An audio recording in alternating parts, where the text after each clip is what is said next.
नमस्कार, मैं अशोक व्यास हूँ। धर्म की बात करें, संस्कृति की बात करें और राजनीति की बात करें तो इतिहास को कैसे छोड़ा जा सकता है। विशेष करके भारत राष्ट्र के संबंध में जब हम चर्चा कर रहे हों, किस तरह से विभाजन हुआ था, क्या-क्या बातें थी जिनको लेकर नए भारत के निर्माण की तरफ हम बढ़े थे, उनकी तरफ ध्यान देते-देते फिर हम और भी पीछे चलते हैं। भारत नाम कहाँ से आया? ऐतिहासिक दृष्टि को लेते हुए जब हम राजनीतिक गलियारे की तरफ आते हैं तो इतिहास कहाँ तक का देखा जाए, किनका इतिहास, बहुत सारे प्रश्न आ जाते हैं। थोड़े प्रश्नों की तरफ हम बढ़ेंगे। कल की बात जो हमने धर्म, संस्कृति और राजनीति के बारे में की थी, उसमें अब हम धर्म, संस्कृति और इतिहास को साथ लेते हुए आगे बढ़ते हैं और मैं स्वागत करता हूं हमारे प्रमोद शाह जी और डॉक्टर सुधीर बिष्ट जी का। नमस्कार। नमस्कार।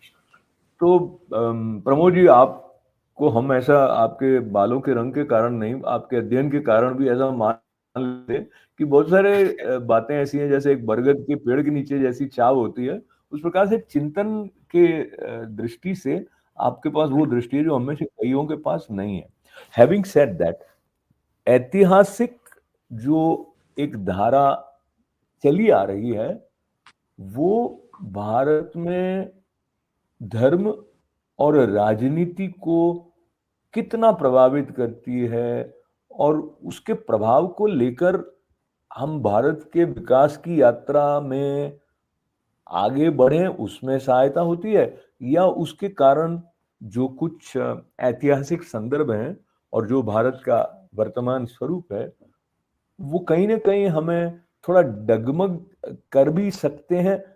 मेरा संकेत आप समझ रहे होंगे। जब हम बात करें तो जामा मस्जिद संभल, उस संदर्भ में भी अदालत में भी कार्यवाही चल रही है। इस प्रकार की स्थितियां जो आती हैं, मोटा मोटी इस विषय पर आपके विचार। देखिए, हमारा सारा मामला जो है वो मंदिर मस्जिद तक आकर रुक गया। भारत, आप जानते हैं कि हजारों साल पुराना देश, सबसे पुरानी कल्चर यहाँ पे मिलती है।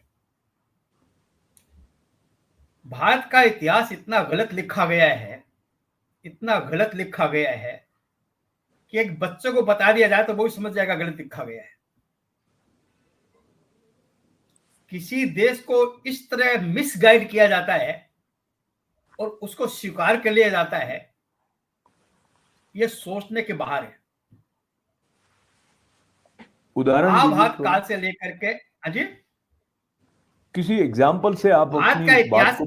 भारत का इतिहास कैसे पढ़े, इसके लिए 2 घंटा पहले आपको तरीका जानना पड़ेगा कि भारत का इतिहास लिखा कैसे गया था। तब आप भारत का इतिहास पढ़ने के लिए क्वालिफाइड होंगे।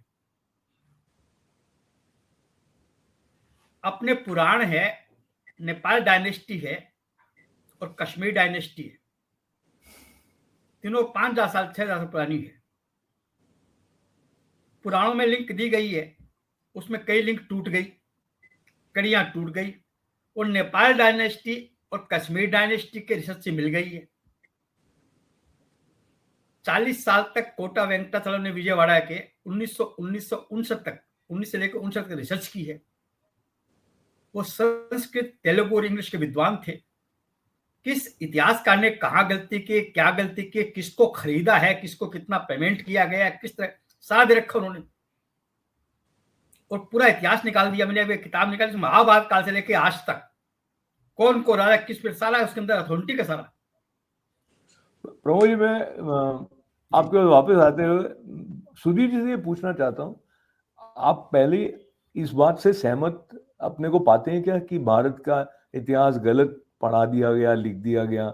दूसरा, उसके पीछे क्या दृष्टि या क्या दबाव हो सकते हैं जो तथ्य हैं उनके साथ, या उस बात को कहने के ढंग में किसी विशेष रंग के आ जाने के पीछे क्या सोच संभावित रही हो सकती है? आप इसके बारे में क्या सोचते हैं सुधीर जी? नहीं, तो इसमें तो कोई लेश मात्र भी किसी को संदेह हो नहीं सकता कि भारत का इतिहास और खास तौर से जो मध्य वर्गीय इतिहास है और जो रीसेंट इतिहास है, मॉडर्न हिस्ट्री है और जो मिडिवल हिस्ट्री है, ये तो बहुत ही गलत तरीके से पेंट की गई। आपको याद होगा आज से करीब 2 साल पहले हमने एक प्रोग्राम किया था, आपने और मैंने, नेताजी सुभाष चंद्र बोस के ऊपर, और हमने वो 1 घंटे का प्रोग्राम किया था। हमने विस्तृत तरीके से इस चीज को किया था, कैसे नेताजी का उनका कंट्रीब्यूशन क्या था। आप देखें, आप ये देखें तो वीर सावरकर का कंट्रीब्यूशन भारत की आजादी में कितना बड़ा और सेमिनल है, इसको लोग नहीं मानते। लोग कहते माफी मांगी माफी मांगी माफी मांगी, उसी पे सारा जोर है ना। ये तो हम मॉडर्न हिस्ट्री की बात कर रहे हैं। अब मिडिवल हिस्ट्री में चले जाएं, शिवाजी महाराज का मुगल साम्राज्य के पतन में कितना बड़ा योगदान था, इसके बारे में हम मुगलों के पतन के कारण, ये हमेशा सामाजिक अध्ययन में एक सवाल आता था। कहीं पे ये इसमें पहला जवाब शुरू होना चाहिए कि औरंगजेब के बाद जो मुगलों का पतन हुआ वो इसलिए हुआ कि सारा ध्यान उन्हें दक्कन में लगाना पड़ा। लगभग औरंगजेब ने 20 साल दक्कन में रहा, वो अपनी राजधानी छोड़ दी उसने। जब राजधानी छोड़ दी तो पतन हो गई। जब आपने अपनी राजधानी छोड़ दी, दिल्ली छोड़ दिया, और आप दक्कन में रहे, उनसे लड़ते भिड़ते रहे, तो आप कहां से एडमिनिस्ट्रेशन कर पाओगे? आपका साम्राज्य का पतन हो गया। तो कहीं, और उसके पतन के बाद शिवाजी महाराज के वंशजों ने लाल किले तक अपना राज किया, ये कहीं पढ़ाया गया है? महाराजा रंजीत सिंह का इतिहास कहीं पढ़ाया गया है कि महाराजा रंजीत सिंह ने अफगानिस्तान तक उनका उनका साम्राज्य था? हाँ, ये जरूर पढ़ाया गया है कि अकबर का साम्राज्य अफगानिस्तान से लेके पाकिस्तान से लेके, ये जरूर पढ़ाते हैं। लेकिन हमारे जो चोल राजा है, उनका साम्राज्य कहां से कहां तक था? उनके पास कितना बड़ा, उनके पास समुद्री बेड़े कितने बड़े थे? जो इंडिया की नेवल पावर थी, जिसने पोर्चुगीज को निस्ते नाबूद किया, इसके बारे में कहां पढ़ाया जाता है हिस्ट्री में? तो ये अच्छा, अब आपने सवाल पूछा कि ये क्यों, ऐसा क्यों नहीं हुआ? ये इसलिए नहीं हुआ कि जब पहली गवर्नमेंट बनी तो उसमें जो सोशलिस्ट और लेफ्टिस्ट लीनिंग लोग थे, उन्होंने हमेशा अपने पास एजुकेशन डिपार्टमेंट रखा। अब किसी व्यक्ति विशेष का नाम नहीं ले सकते हमने, जाकिर हुसैन साहब ने क्या किया, वो उसका कारण ये था। देखिए, ये एक सबसे बड़ी बात है जिसको आज का हिंदुस्तानी भूल चुका है। अगर आपको किसी राष्ट्र को पूरी तरीके से किसी प्रजाति, जाति या विशेष संप्रदाय को समाप्त करना है, तो आप उसकी एजुकेशन सिस्टम को समाप्त करो। जब आप वो समाप्त कर दोगे तो उसके बाद उनका उत्थान नहीं होगा। मैं नाइजीरिया में गया और मुझे वहां पे एक अमेरिकन के साथ मेरी डिबेट हुई। उसने कहा आपके देश में सती प्रथा थी।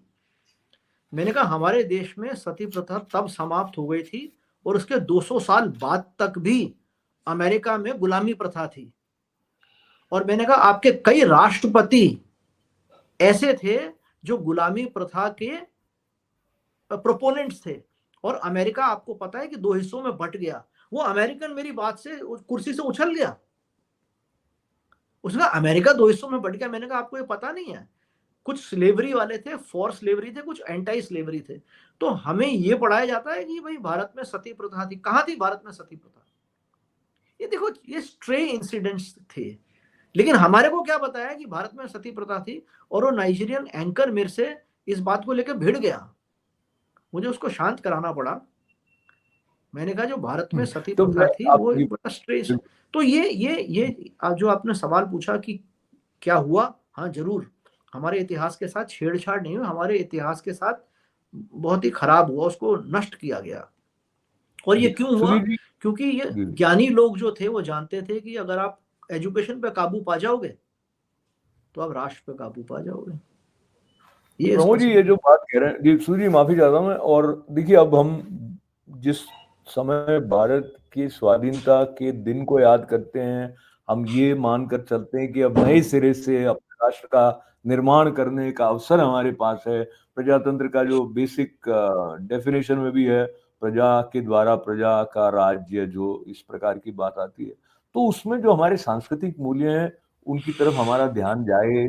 हम अपनी अस्मिता को लेकर, अपने आत्मगौरव को लेकर आगे बढ़े। ये मतलब एक कॉमन सेंस जैसी बात लगती है। ऐसे जैसे सुधीर जी कह रहे हैं, तो ऐसा लगता है कि कोई ऐसी सोच किसी स्तर पर रही हो जिसको लेके इन्होंने कहा कि उसको राष्ट्र को नष्ट करने, या तो ऐसा क्यों हो? और मैं विचारधारा का जो भेद है वो अपने स्थान पर है, पर राष्ट्र तो अपना है, तो जो खूबी आपकी है उसको आप क्यों छुपाओगे?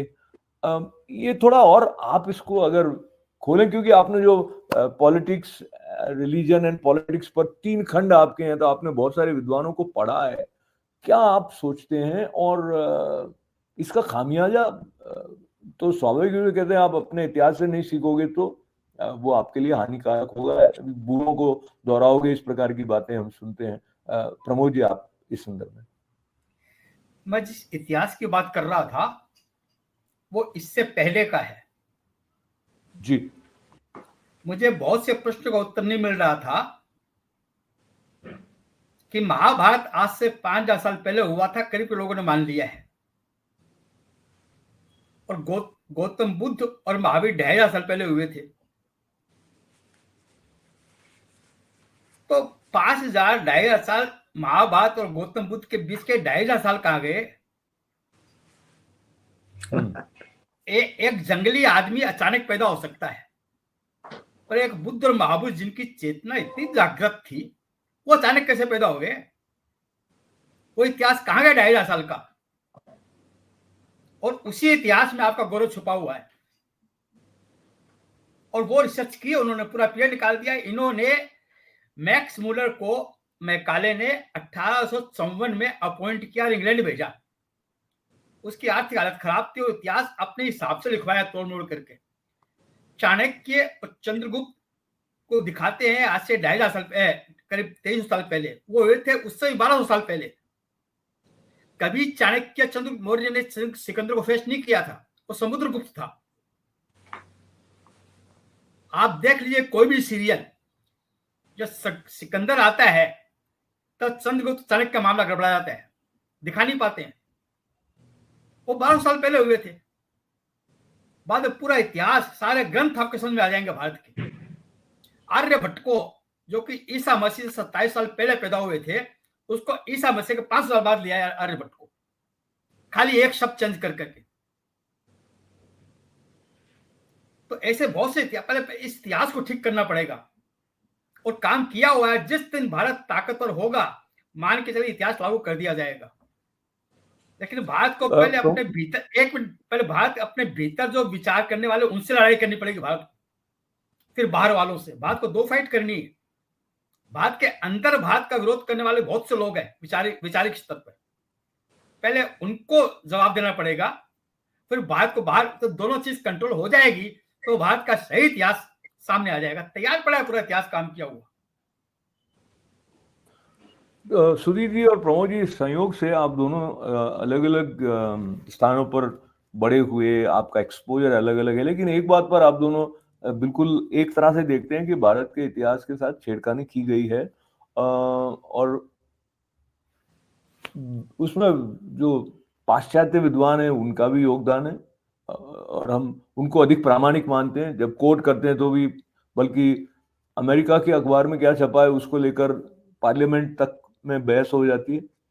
पर सुधीर जी, ये जो बात प्रमोद जी ने कही कि इतिहास को फिर से लिखने वाली बात है, या वो लेते ही आपको पता लगता है कि इसको आप राजनीतिक कोई घंटा बजा रहा हो वैसे देखते हैं, और कई लोग ऐसा मानते हैं कि आप अपने इतिहास को झुठला रहे हो। चाहे आप उसको ठीक करने की कोशिश करें तो वो कहते हैं ये आपकी राजनीतिक विचारधारा से प्रेरित है। और 2014 के बाद में, और जो नई एजुकेशन पॉलिसी, और कहीं कहीं वो कहते हैं वो ये भगवाकरण किया जा रहा है वगैरह, आप इसके संबंध में कैसे देखते हैं? और मोटामोटी ये जो बातें हैं जो आपको वहां तक ले जाती हैं कि अमुक स्थान अमुक धर्मावलंबियों का था इत्यादि, तो वो विकास यात्रा में सहायक है या बाधक है? ये बात मैं पहले प्रमोद जी को भी पूछ रहा था, उसके संबंध में भी आप अपने विचार शेयर करें। आखिर का सवाल मेरे को, क्वेश्चन दोबारा से,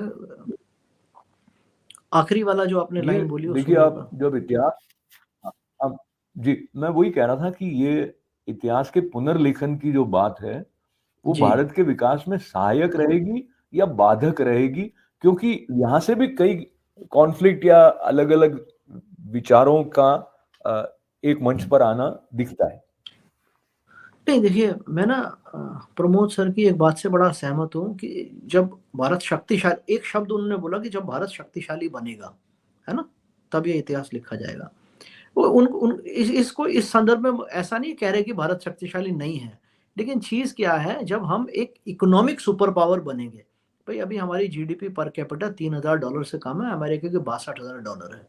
तो जब हम भी 20 के लेवल पे पहुंच जाएंगे, ये जो ज्ञान मीमांसा होती है ना, ज्ञान के प्रति जो, और हम अपने, हमारी हेरिटेज क्या थी, what has been our civilisation, उसके तरफ हम तब जाते हैं जब हम आर्थिक रूप से और मिलिट्रीली हम स्ट्रांग हो जाते हैं।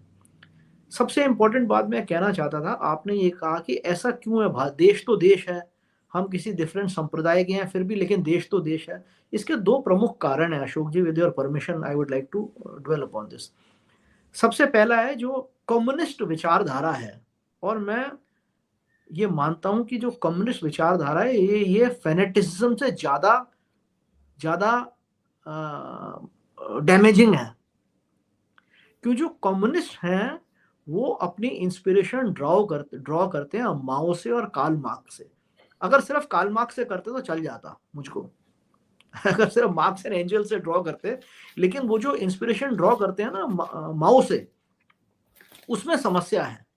वो माओ को अपना चेयरमैन मानते हैं।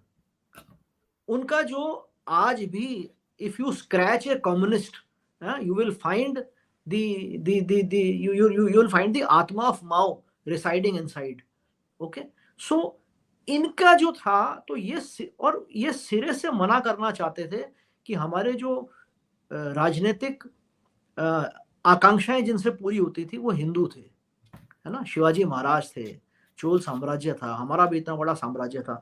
तो एक तो ये बहुत डेंजरस थे। दूसरा, आपको एक चीज थोड़ी सी समझनी पड़ेगी, संप्रदाय के विषय में भी बोलना पड़ेगा, इसको आप झुटला नहीं सकते। जब भारत का विभाजन हुआ तो बहुत सारे मुस्लिम जो कि पाकिस्तान में जाना चाहते थे वो भारत में ही रह गए।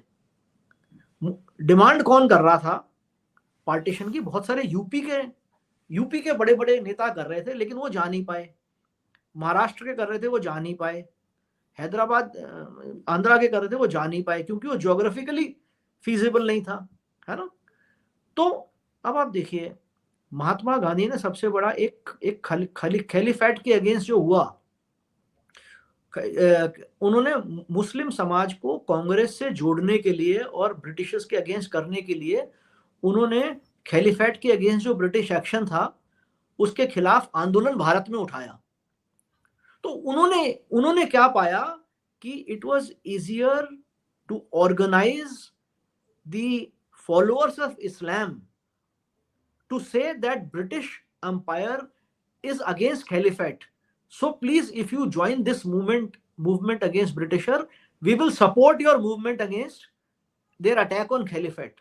So loyalty है ना, देखो अशोक जी, देखो मैं बड़ा स्पष्ट कहता हूँ, मेरे with due respect to all, आपकी लॉयल्टी नेशन स्टेट के लिए है कि आपकी लॉयल्टी अपने खलीफेट के लिए, खिलाफ, आपकी लॉयल्टी अपने साम्राज्य के लिए है।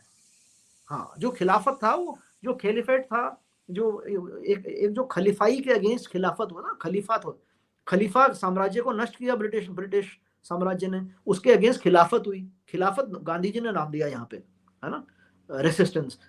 तो अगर आपकी प्रथम लॉयल्टी, अगर मैं आपको एक सिंपल सी बात कहता हूं, मेरी प्रथम लॉयल्टी भी राष्ट्र के प्रति है, राम के प्रति बाद में है। राष्ट्र सर्वोपरि भाई, राम मेरे इष्ट देव हैं। मैं जब सुबह उठता हूं पहले राम का स्मरण करता हूं, फिर अपने माँ बाप का स्मरण करता हूं। लेकिन देश में अगर चुनना पड़े तो देश है, इसमें कोई संदेह नहीं। तो लेकिन अगर आप नेशन सेकंड है, अगर ऐसा नहीं करा लड़ाई, तो फिर एक प्रॉब्लम है। इसीलिए आप चाहते हो कि आप इतिहास को तोड़ो।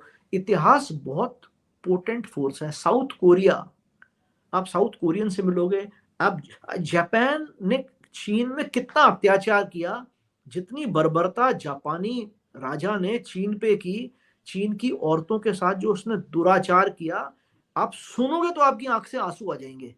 लेकिन कोई जापानी इसको मानने को तैयार नहीं है।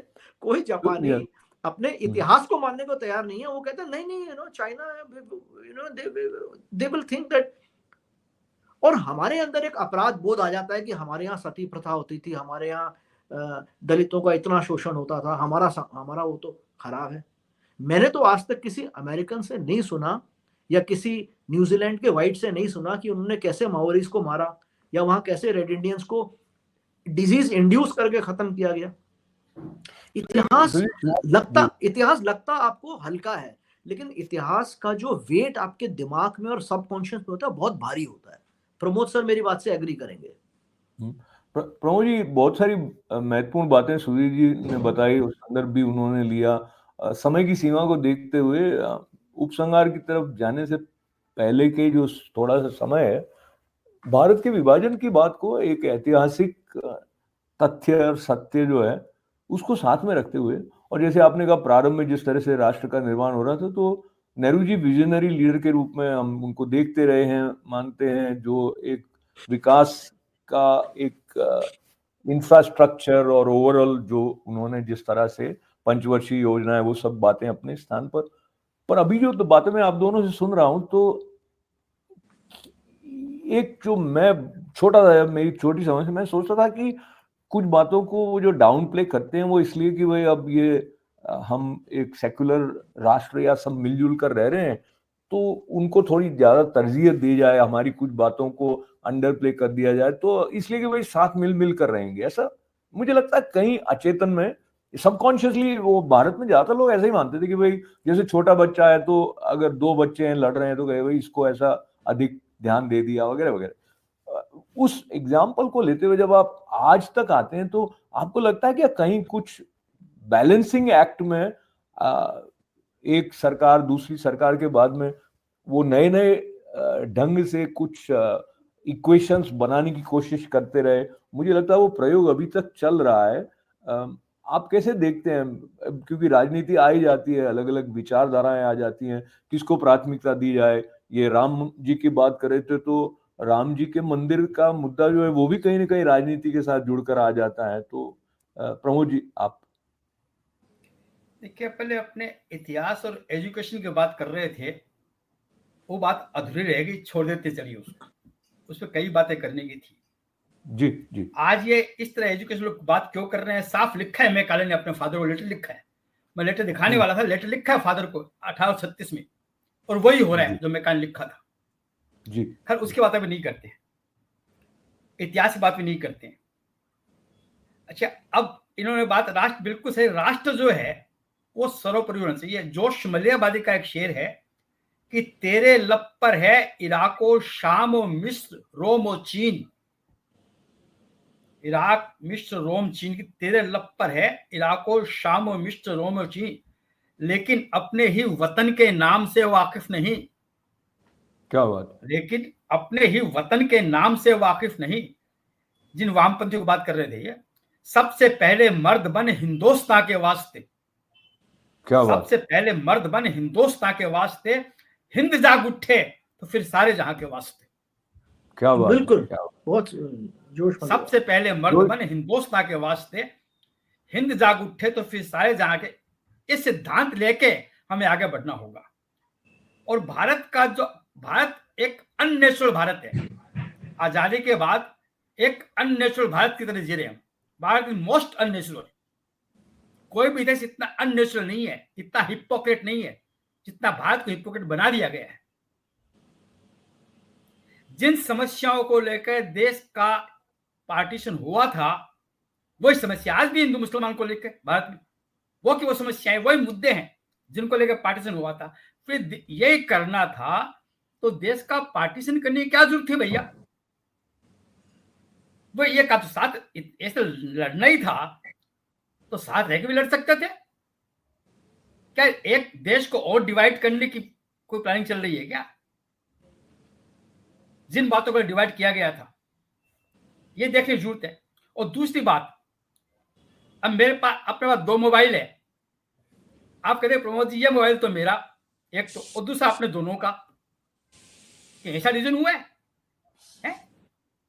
एक हिस्सा तो आपका और एक हिस्सा दोनों का, वो भारत के साथ हुआ है। तो भारत का डिवीजन जो है वो अननेचुरल है। भारत का डिवीजन पाकिस्तान का बनना नफरत की पैदाइश है, नफ्स के कारण पैदा बना है पाकिस्तान।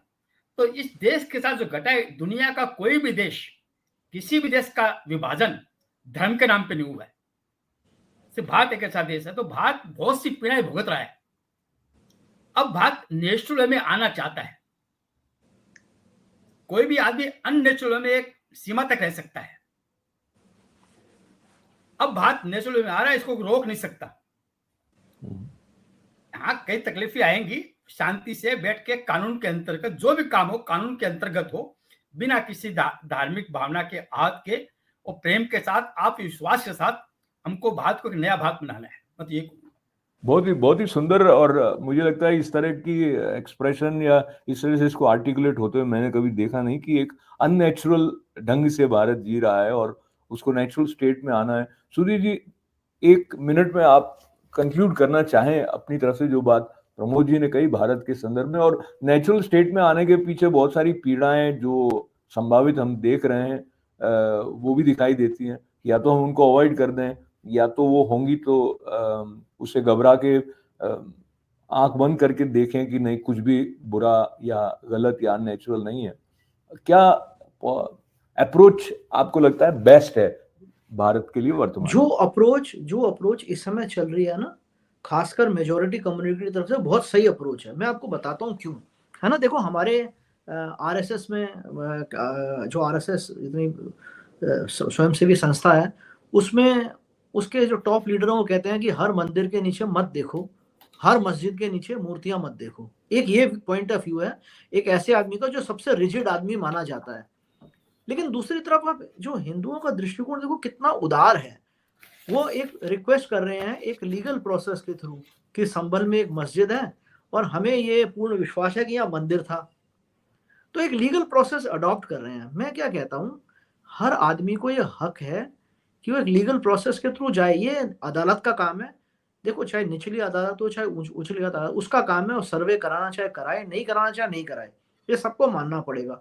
लेकिन ये क्या कि अगर अदालत ने कहा कि सर्वे करो तो आप एकदम से इकट्ठे होकर पथराव करेंगे और सर्वे टीम पर आक्रमण करेंगे, ये चीज दर्शाती है।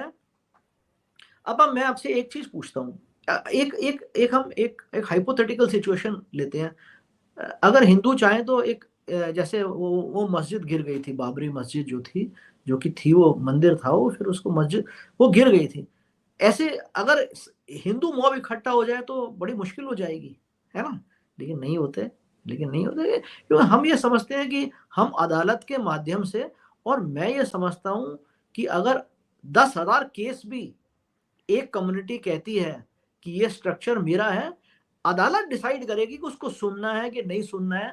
ये मॉब डिसाइड नहीं करनी चाहिए। ये मॉब, और ऐसी मॉब के ऊपर कड़ा एक्शन होना चाहिए। और मैं तो समझता हूँ योगी सरकार चूक गई, उनको बहुत कड़ा एक्शन लेना चाहिए था, बहुत कड़ा। क्षमा चाहता हूँ, कड़ा एक्शन समय लेता है, मतलब अभी की बात को समाप्त करना है।